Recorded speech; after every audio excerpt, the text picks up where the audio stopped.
Ugama kupasoni ngichannel esikona nje manje ichannel kaDokotela la somaHhashi sibheka nje into ehlukahlukene ethinta inkinga abantu ababhekene nazo in real life nalokuthi iphindile abangwazi besizakale ngayo. Dokotela kunjani?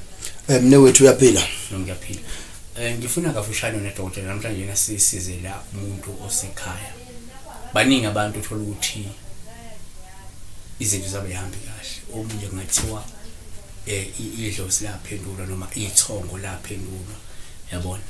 So kunaleyo nkinga leyo. So impilo yabo imile noma impilo yalo muntu lo imile, yabona. So ngiyafuna ukuthi ngazi ukuthi ngempela uma sikhuluma ngokuphendula kwethongo kuyinto eyiqiniso noma kuyinto eyinganekwane abantu nje abayisusayo bezenzele yona ngoba kuyi excuse nje ukuthi ngoba baphumeleli. Uyabona mne wethu impilo inzima, ake ngiqale ngisho njalo. Impilo inzima ngento eyodwa ukuthi kunenye into ekuyenzeke, ngizoqala nje ngindlalele ngalendlela ukuthi ukuhambe mne wethu uze kimi ngenxa ukuthi izinto azihambi kahle, bese mina ngikunika isolution ukuthi singenza ngithi awenze lokhu nalokhu ukwenze iqala izinto uphakame phezulu, kodwa uthubuka abakwini bayacindezeleka baya phansi, mawuya phezulu baya phansi.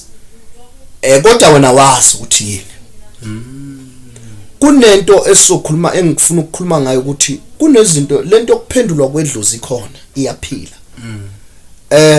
Ukuphendulwa kwedlozi kuqala la, kunento eyilandayo noma kunento ohamba uyoyenza wena mfowethu individual.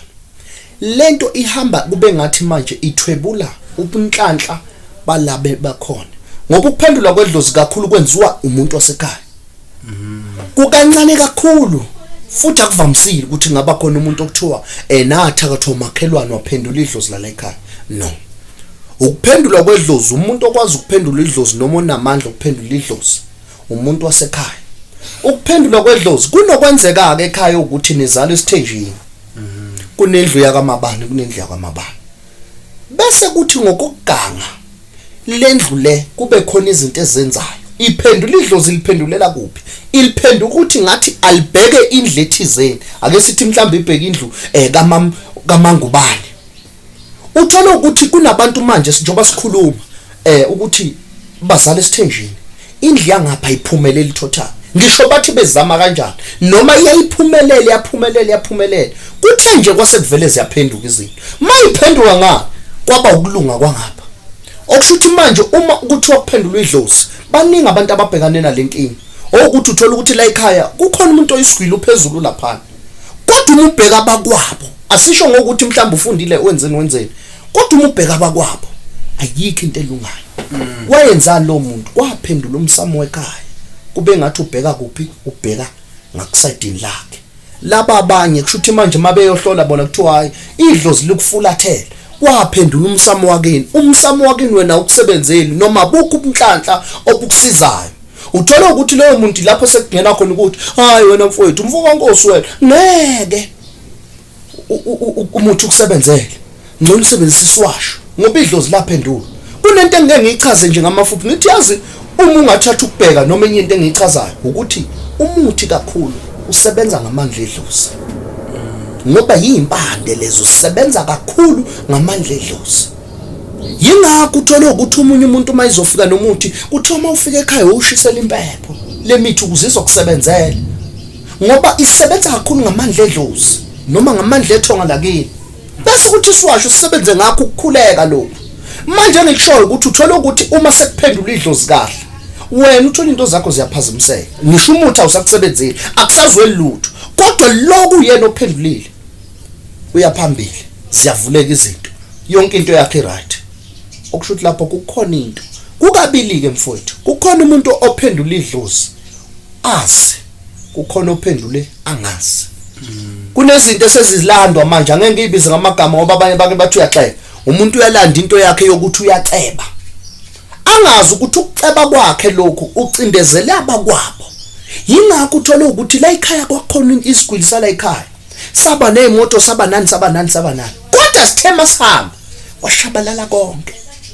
Uthole wayigange ngomsamo wekhaya wawubhekisa kubani ngakuyena. Izinto akasekho manje yena, ziyafa into zakhe ngoba yonke lokunhlanhla babhekele nobani naye. manje lokho ku-wrong ngoba kucindezela abantu kakhulu. Manje yikho lokhu sithi ukuphendulwa kwedlozi kukhona, which kungeyona into enhle. So njoba uyichaze ibonakala kuyinto ejulile, kuyinto enzima, kuyinto abantu abayenza abazi futhi kuyinto abantu abayenza bangazi abantu kunjani. So lokho kungena imhlupha im-affecta kakhulu. Uyakwazi ukusukuma ayilungise yini lento iyalungiseka. Khehla lami iyakhulaze saphila lo nakho kakhulu iyalungiseka khehla lami. Kodwa okubhlungu kunento eyi1 engifuna ukukuchaza ngikubeke ngokusobala. Kunokwenzeka ukuthi mawuyilungisa lento kusekulungiswa ngoba kufana ukuthi nilungisa umsamo wekhaya. Senulungisa umsamo ukuthi ube right. Kuyenzeka lo kade uphendulile aqashuke. Kuyenzeka agcine egula, kuyenzeka uthola uphanjanelwa ikhanda ngoba ubegange ngomsamo. Kuganga lo hayi ukuthi usuke yena enza into right, ubegange ngomsamo. Manje umsamo kuyenzeka ukuthi umtholi sephanjanelwa ikhanda. Kuyenzeka ukuthi uyashona vele ngoba manje selilungisa lento ade imoshile. Kuyalungiseka lokho, ungakulungisa as individual kakhulu kodwa into esuka ibambe umndeni wonke. Njoba ngeke ngabeka kubantu abathi kunesithembe ekhaya, indlu kaMabani akulungi lutho, kodwa kwekaMabani kuyalunga. Siyakwazi ukuthi sikulungise kunina ninandlu enithi thina hayi ubumnyama sesixakekile sesihambe esikhathele. Yingakho uthola ukuthi kunalento ekukhulunywa ngayo, lento yokuphendula kwedlozi kufana nalento okuthiwa niphehlelwa amanzi amnyama. Ngoba kakhulu uthi mawuhamba kuthiwa hayi nina endlini yakwenu kuphehlwa amanzi amnyama. Yingakho izinto zingalungi.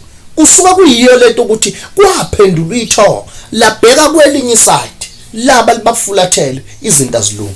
Manje nje ngomafuphi kusho ukuthi kuyalungiseka lokho. Ofisa ukuthi ufisa ukungena exathweni lokuthi uyakulungisa, siyakwazi ukuthi sikulungise siye phambili. So ume kulunga la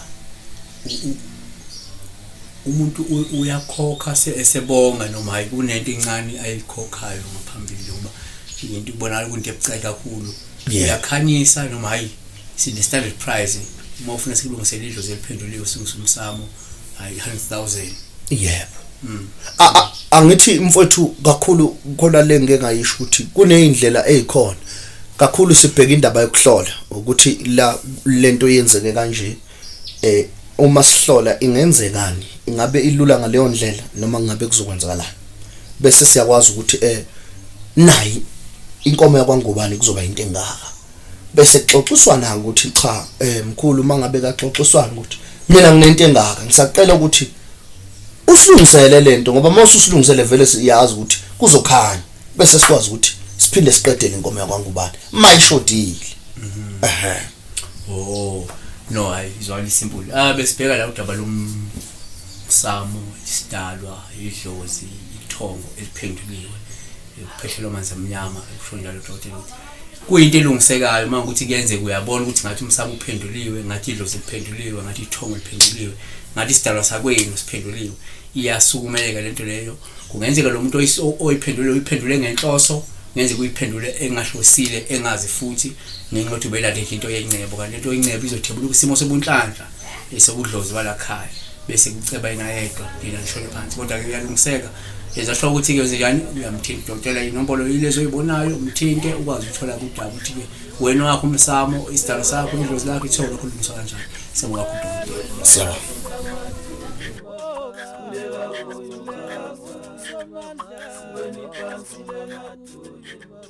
Kuleka kuyo Jesu.